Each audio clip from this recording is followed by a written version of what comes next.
Hello, leaders. Welcome back to Empowering You with me, Dr. Shauna T. Sobers. Today, we're going to talk about the leadership domains of CliftonStrengths, or the colors. What do the colors mean? What are they about? How do I use them? How do I make sense of them? All that good stuff. Because that is often a question that I get asked from clients and students of, what is this? So here it is. There's 4 domains. They are 4 different colors, and it's a way to simplify the 34 talent themes that you get as your results. And so a couple things. I'm gonna put my slide up here so that you all can, for my visual learners, we want to make sure that you all are good. Okay, I'm going to put this slide up. All right, fabulous. So the assessment that is CliftonStrengths now didn't start until 1999. And before that, all of the research, observations, interviews is how we came up with these talent themes. But there was like 420 talent themes before that. And in 99, when this internet thing was coming on, they decided to create this assessment. And so that's when the 420 were pushed into these talent themes, these clusters of themes that we now know as the talent themes and the 34.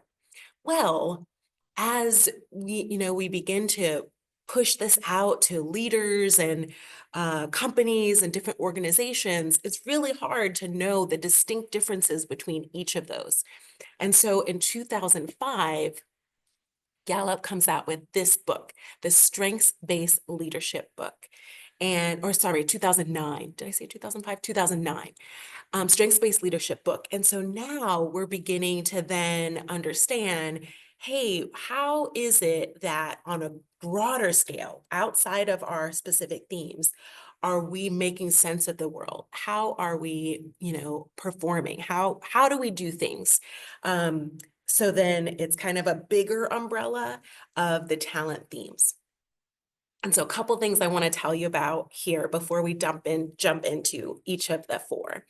It's that everyone, if you're a leader, you're able to do each of the 4 domains of leadership. So knowing that the leadership domains are meant for when you're looking at a team or group of people, it's not for looking at you as an individual or judging you. None of CliftonStrengths is about judging you. It's about empowering you and enhancing you and what you already bring to the table as an individual and then as a team.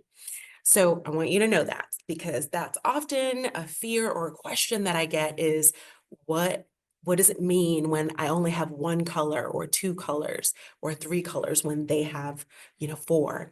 And just always bringing it back to what is the main question of this positive psychology philosophy. It's what would happen if we focused on what's right with us most. And so just keep remembering that. So when you have maybe 1 or 2 of these domains, that you recognize that means that you have a superpower and you're being able to amplify this particular talent or trait or way of doing things or feeling or reacting to things, thinking about things that other people might not do naturally.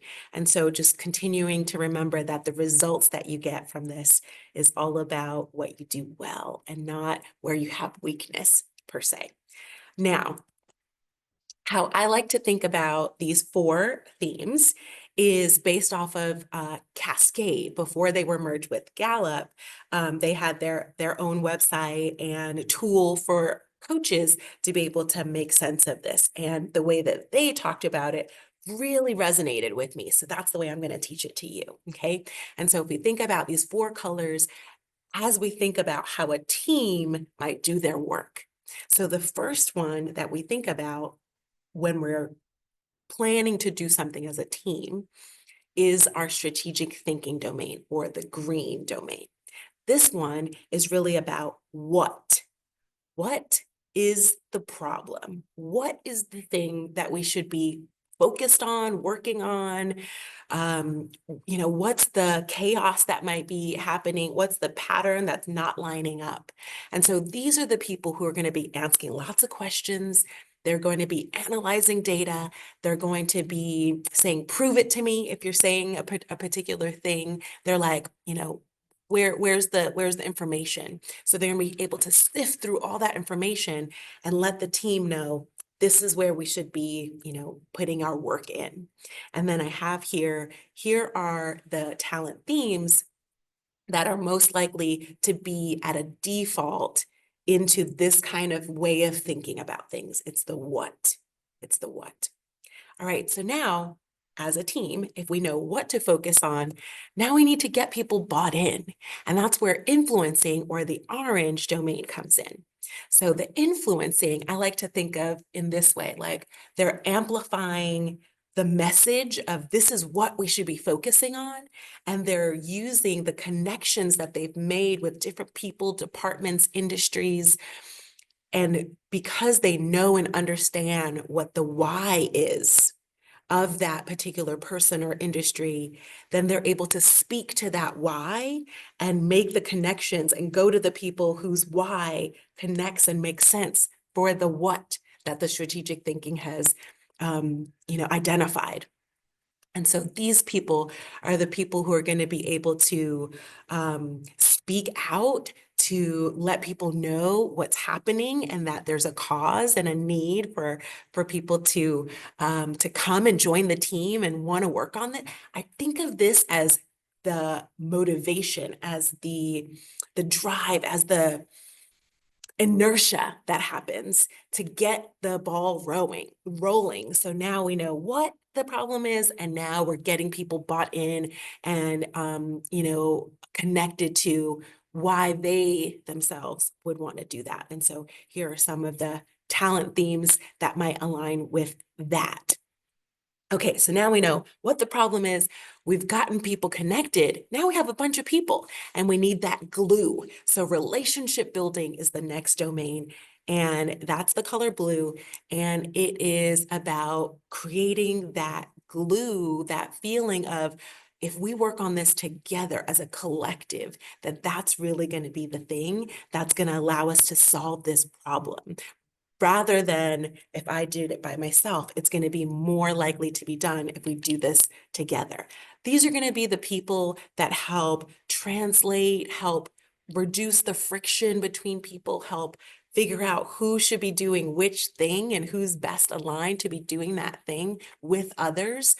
So these are the folks who are going to be really listening, understanding the story of the individual, and getting them connected in just the right way for them to feel bought into the community and bought into how they're going to manage this what, that they know why they're doing it. And now it's about how we're doing that.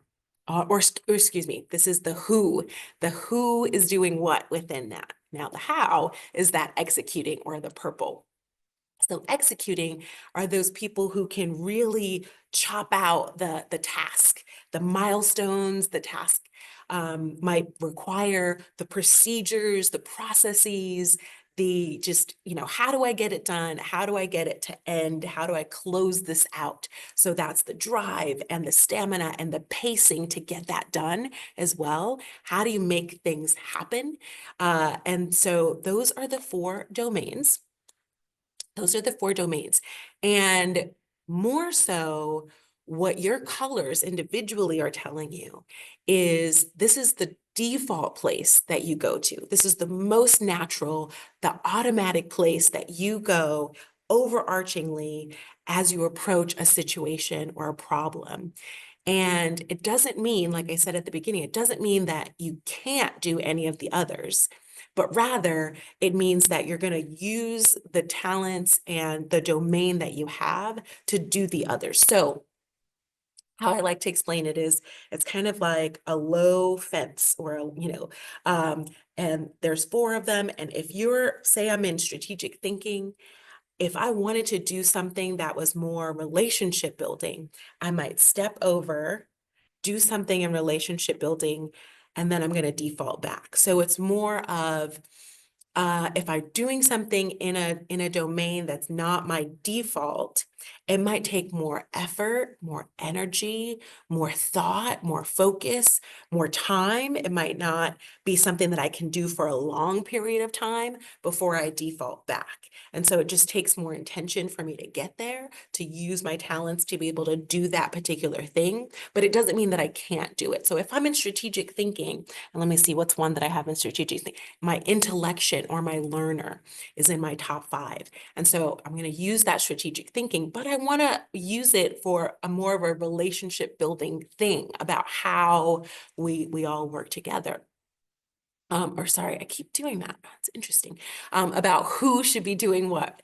And so the intellection and the learner might use that thought and that, patterning, and I might want to do that alongside someone else to be able to make that happen. So I'm going to talk through something with the other person. I'm going to share and learn from that other person, and that's going to be how I use my strategic thinking to get into my relationship building and helping people feel seen and heard and connected to what's going on. Oftentimes, though, what'll happen is a lot of people are in relationship building and they're like, how is this helpful? Because it's not tangible. It's hard to see those. And they're just like, well, they're going to be the better leader. And it's like, no, no, no, no. It's less about um, how others might perceive the leadership of the group. And it's more, the most success comes from knowing what is your talent. How do you go about doing things? And being able to aim it, intentionally use it in the places where you want to go. And so if I'm relationship building, let's see which one. So harmony is one of mine, and relators another one in my top 10. And so I often will use my relationship building, especially harmony, in collaboration or being the hub. I'll go out and I'll understand different departments within a particular setting. So for me, when I started in performing arts, I worked in the box office, I worked as an usher, and then I became backstage and a supervisor in audio and then lighting. And so being able to know and understand each of those areas and the communities within those, then I was able to make suggestions about how the areas could collaborate with one another. And so in that way, I'm using my relationships and my understanding of each to then maybe do some strategic thinking about what is the need and doing some influencing and getting the word out about that need, and then figuring out how to execute that to get it done and to resolve whatever that need may be. So hopefully that was helpful for you all out there. And let me know if there's more questions that you might have around your Clifton strengths, about how to use your talents and how to use those results to really be able to apply and understand more so that you can be as successful as possible and thrive as a team. See you next time.